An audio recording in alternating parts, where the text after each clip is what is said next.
They say only 16 million Jews walk the earth today. But there's a deeper number, one that doesn't show up in any census. 200 million. That's the estimated count of people, scattered across continents, who unknowingly carry the genetic embers of a lost tribe, Sephardi Jews. And most have no idea. A lineage once rooted in Spain and Portugal, now buried under centuries of silence. Because when the crowns of Iberia issued their decrees in 1492 and 1496, it wasn't just an expulsion, it was an erasure. Families were torn apart, synagogues turned to ash, children baptized with names not their own, and a new shadow was born, the crypto-Jew, forced to live a lie in public while clinging to sacred truth behind closed doors. For generations, they whispered prayers into clay ovens, lit candles in closets, buried Hebrew names beneath Catholic crosses. Secrets passed from mother to daughter, father to son, not through scripture, but blood. And now, that blood is speaking. DNA, our last surviving manuscript, is unraveling what the Inquisition tried to burn. In the genomes of families from Brazil, Texas, Morocco, and even rural Spain, markers resurface. Signatures from ancient maternal lines, HV0B, T2E, hidden in plain sight. Paternal threads traced to long-exiled names like Curiel, Toledano, Levi. These aren't just mutations. They're memory. And here's the haunting part. You might carry them too. Not because your name is Cohen or Benvenisti, but because centuries ago, someone chose silence over death. Someone survived, so their line could reach you. So ask yourself, can your ancestors whisper through your chromosomes? If you're fascinated by lost histories and ancient DNA mysteries, subscribe for more untold stories. Because what's coming next will challenge everything you thought you knew about identity. You've seen Iberia, but what if the story doesn't start there at all? There was once a kingdom where Jews weren't hunted, but honored. In the heart of medieval Spain, Al-Andalus, Muslim rule gave rise to a golden twilight, a place where languages danced in the streets. Arabic, Hebrew, Ladino, where a Jewish boy could grow to become a philosopher, a doctor, a poet. His name? Maimonides. And his brilliance wasn't an exception. It was the spirit of an age. Here, Jewish families lived not in fear, but in flourish. They mapped stars, translated Aristotle, wrote treatises on medicine that traveled beyond oceans. They didn't just survive, they shaped civilization. And yet, beneath that golden glow, shadows were stirring, because the light of Al-Andalus was never meant to last. As Christian banners rose across the peninsula, the music changed. Tolerance gave way to terror. Edicts replaced dialogue, and what was once a cradle of culture became a battlefield for the soul. The Reconquista didn't just reclaim land. It erased memory. Synagogues turned to churches, scrolls to ashes. The same cities that once sang in 3 tongues now demanded silence. But history leaves fingerprints. While swords clashed and laws turned cruel, something more intimate was happening. In kitchens, in bedrooms, in whispered vows. Intermarriage, affection, resistance. The DNA of Sephardi Jews began to blend with that of their Moorish neighbors, and even their future persecutors. You can see it today. Genetic echoes, Southern European haplotypes nested inside deeply Middle Eastern lineages. Proof that while walls were rising, lives were entangling. This was the betrayal of a golden civilization. Not in a single night, but in a slow, brutal unraveling. One day, you're a court physician. The next, a heretic. And yet, what if the story didn't end in exile? Because here's the part no one talks about. When the Alhambra decree demanded every Jew to convert or disappear, not all of them left. They were baptized in churches they didn't believe in, whispered Hebrew beneath crucifixes, and lit Sabbath candles behind shuttered windows. Crypto-Jews, families who chose silence over death. In 1492, Spain said convert or leave. Portugal soon followed. But not everyone fled. Some stayed, changed names, changed clothing, changed everything except their souls. In the small, fog-wrapped hills of Portugal, 2 towns became vaults of forbidden memory. Belmonte, Bragança. For 5 centuries, they kept the flame alive, in secret. A mother would murmur a blessing while kneading dough. A grandfather would trace invisible letters on a child's palm. No Torah scrolls. No open mezuzahs. Just instinct. Repetition. Faith encoded into everyday life. But here's where it gets even stranger. They didn't know it, but their bodies remembered too. When scientists finally sampled the DNA of these communities, they expected homogeneity, inbreeding, genetic decay, and in Belmonte, they found it. Almost every maternal line, traced to one haplogroup, HV0b, 93%, as if time froze. But in Braganca, the story shattered. 32 different maternal haplogroups, 41 unique paternal lineages, more genetic diversity than anyone thought possible for a group so hidden, so hunted, so small. It made no sense, until you listened to the whispers, of marriages arranged in secret, of outsiders folded in, of a hidden strategy to keep the blood alive without breaking the code. In these homes, where oil lamps burned in clay ovens and the Shema was sung like a lullaby, DNA became an archive, not just of persecution, but of resilience. And maybe that's why, even now, if you walk the stone alleys of Braganca, you'll feel it, that strange pull, like memory stitched into the walls. Because one isolated town's genes would defy everything geneticists expected. In Belmonte, Portugal, there are no ancient scrolls, no synagogues filled with psalm, only silence and memory. For 500 years, this town lived beneath a mask, publicly Christian, privately something else. Women whispered blessings over candlelight, then blew the flames out before neighbors could see. Men recited prayers in the dark, their Hebrew soft, trembling, half-remembered. They survived not through rebellion, but through disappearance. And in their bones, proof of just how far they vanished. When geneticists tested the women of Belmonte, they found almost nothing. Only 2 maternal lineages had survived. 2. Out of hundreds of years, dozens of generations, countless births and deaths. Just 2 mitochondrial branches remained. 93% belonged to a single signature, HV0b. A ghost in the genome. A silent echo of a time when one woman lit a candle and refused to let it die. That's not heritage. That's fragility. And yet, just 300 kilometers north, the rules collapse. In Braganca, also a crypto-Jewish town, the story flips. 32 different maternal lines. 45 unique genetic fingerprints. It's a genetic mosaic, vibrant, layered, alive. How? Some say hidden marriages. Others, secret alliances with outsiders. Or maybe their Jewish roots were broader than we ever imagined. And here's the twist. Despite the silence, despite the fear, both towns preserve something more powerful than DNA: rituals, recipes, a sense of belonging that never had a name. In Belmonte, they still bake bread with no salt. In Braganca, some families still wash hands before dawn. They don't always know why, but their bodies do. Their genes do. And as we zoom out, the question grows louder. If this is what survived in hiding, what was carried by those who left? Because beyond Portugal, what happened to the exiled? They fled with what they could carry: scrolls, songs, surnames. But not all treasures are made of gold.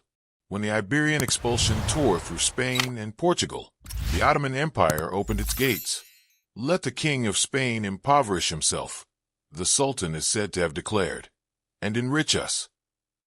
And so they came. To Salonika, Istanbul, Izmir, Rhodes. Sephardi Jews, cast out of their homeland, reborn in a new one. In these cities, they didn't just survive.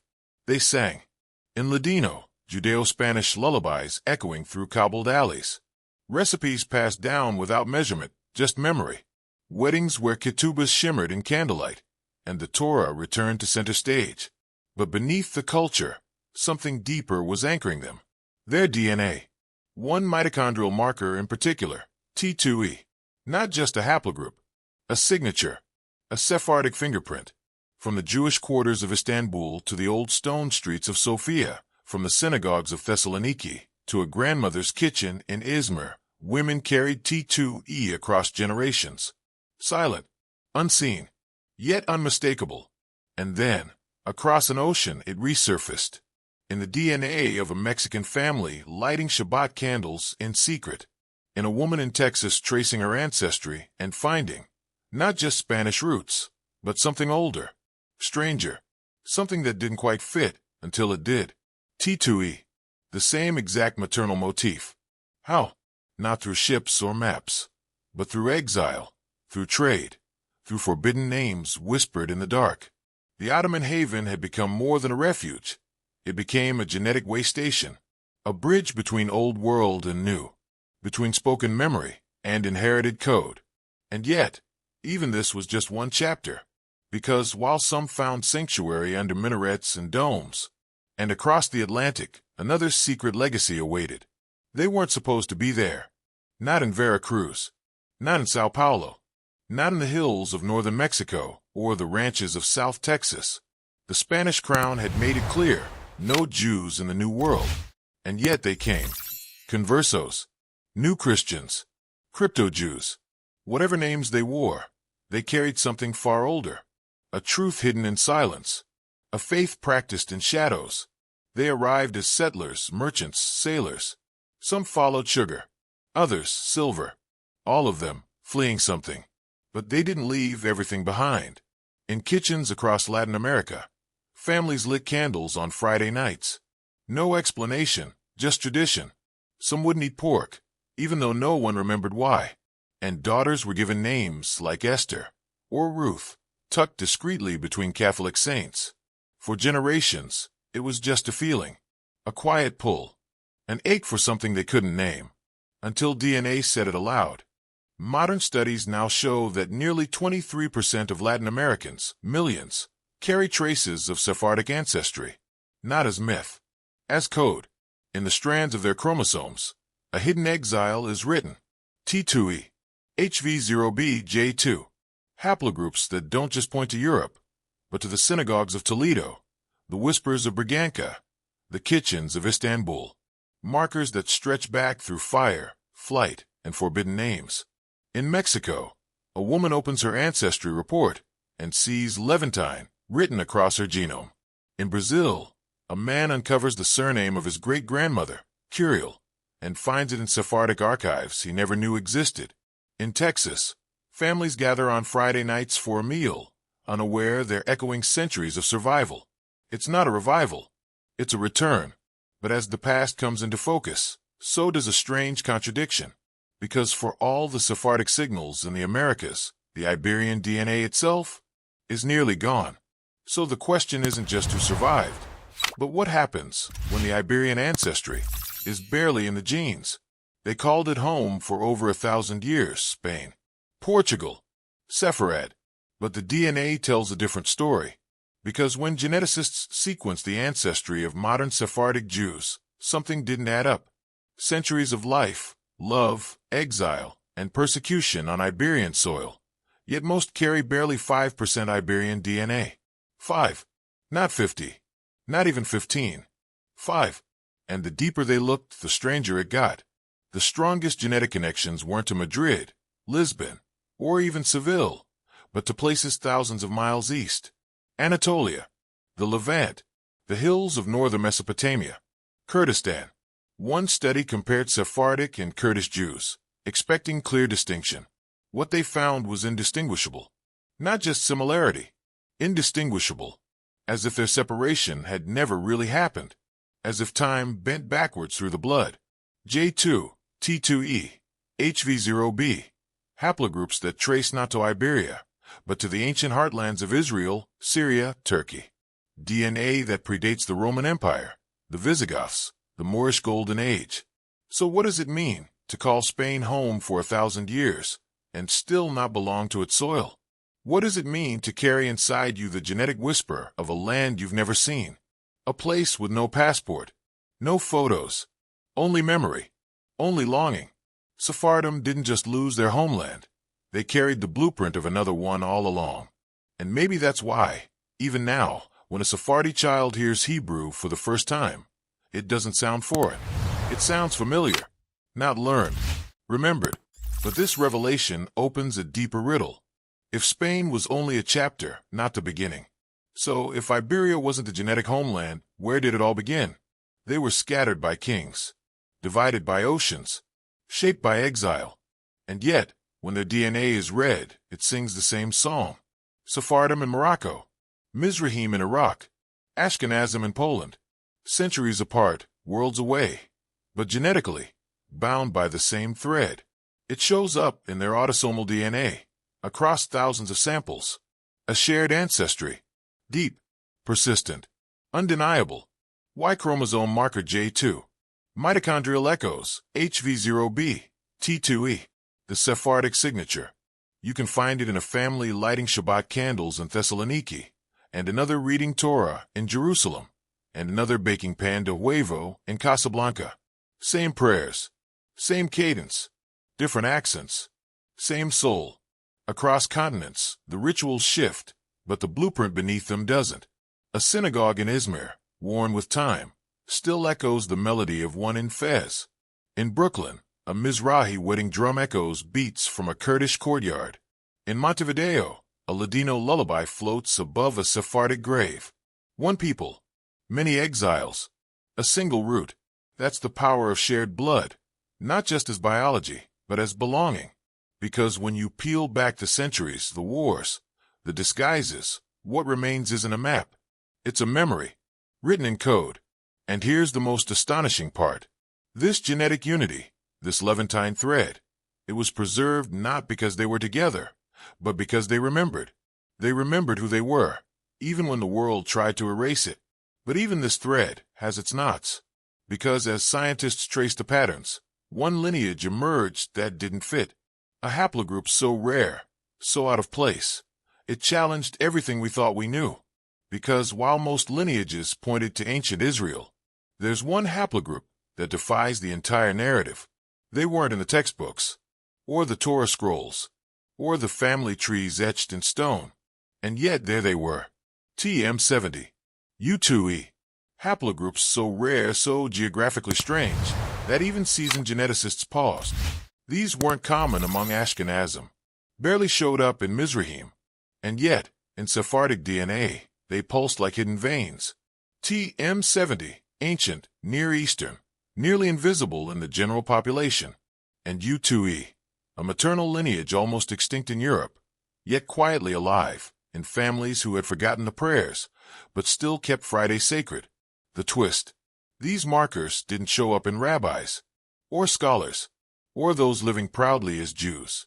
They surfaced in places no one expected. A man in the American Southwest, surnamed Coriel, who thought his roots were French, until his Y-DNA matched a Sephardic lineage traced to the Curiels, a Jewish family exiled from Spain, who later became merchants, politicians, and ghosts. His genome didn't lie.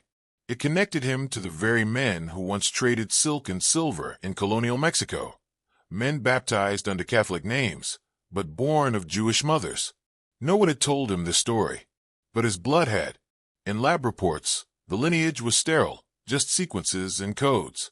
But alongside them, they laid the old documents. A ketubah faded with time, a marriage registry in Ladino, a surname that refused to die. So what do you do when your entire identity is rewritten by your own cells? How does a Sephardic lineage survive in a man who never lit a menorah, but still felt something ache when he saw Hebrew script? TM70. U2E. Cultural anomaly? Or something older, deeper? Something that outlived names, outlived borders, outlived belief. Because here's the revelation that no lab was ready for. What if the most Jewish genes aren't in Jewish people anymore? They were cast out, burned, converted, forgotten. And yet, Spain never let them go. Modern genetic scans reveal something Iberia never expected to find. 1 in 5. That's how many Iberians, today, carry Sephardic Jewish haplotypes. Not immigrants, not historians, ordinary Spaniards, Portuguese farmers, school teachers, bankers, people who have never stepped inside a synagogue, never spoken a word of Hebrew, and yet, their blood whispers a different story. It's a cruel irony. The same soil that demanded their exile now pulses with their DNA. The same streets that once saw torches and tribunals are now lined with descendants who don't even know they carry the memory. In Seville, a man discovers HV0B in his mother's line. Curious, rare, unmistakably Sephardic. In Cáceres, Hebrew inscriptions are found, chiseled into the stone of a Christian chapel's wall. In Lisbon, a girl walks past an unmarked field, unaware it was once a Jewish cemetery. The bones beneath her shoes might have been family. What do you call that? Revenge? Redemption? Or something softer, like return? The ghosts of Sepharad didn't vanish. They went underground, into names, into kitchens, into the double helix. And now they're resurfacing, in blood. But here's the question echoing across Iberia. If the rituals are gone, if the language has died, if the memory has no words left to speak, can DNA carry identity? Can genes alone resurrect a people? Because the blood remembers. But can a people survive through genes alone? A double helix can't light candles. It doesn't know Hebrew. It doesn't feel the ache of exile or the joy of reunion. And yet, people are searching it, desperately, for answers. Am I Jewish? Was my great-grandmother hiding something? Is this marker, this segment, this haplogroup, the proof I never had? But identity doesn't live in code alone. It lives in silence, in survival, in the way a grandmother needs bread without salt, in the way a boy cries at a song he's never heard, but somehow knows. DNA can open doors, but it cannot walk through them. And sometimes the story it tells is dangerous. Because what happens when we reduce belonging to biology? When we say you're in because your blood says so, and you're out because it doesn't. This isn't just science. It's memory. It's meaning. Jewishness has always been more than inheritance. It's covenant. It's culture. It's community formed through fire, not formula. And yet, something powerful is happening. Across continents, descendants of conversos, of crypto-Jews, of those who forgot, are remembering. Not because a test told them, but because something inside them, sleepless, ancient, was waiting for a name. And when they find it, they don't just reclaim DNA. They reclaim Shabbat, Ladino, a mezuzah rediscovered in a drawer, a surname that feels different now. This isn't science fiction. It's return. It's resilience. But it's also a warning. Because ancestry is not destiny. And data must never become doctrine. So we end with a question, not of blood, but of belonging. If this is the story hidden in the Sephardic genome, what secrets lie in the bones of the Mizrahi Jews? Because in every strand of DNA, a prayer persists, waiting to be heard.